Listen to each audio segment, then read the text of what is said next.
Hello. I just wanted to do a quick update on what ended up happening with the spark plug. I ended up going with replacing the cylinder head uh, piece there, and I ended up ordering the CS620 cylinder head and piston combo.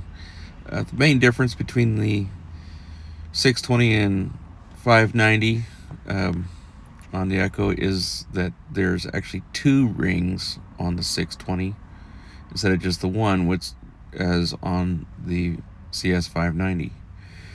So I managed to get it all taken apart, and uh, you'll see me struggle a bit here getting the piston off of the um, connecting rod, but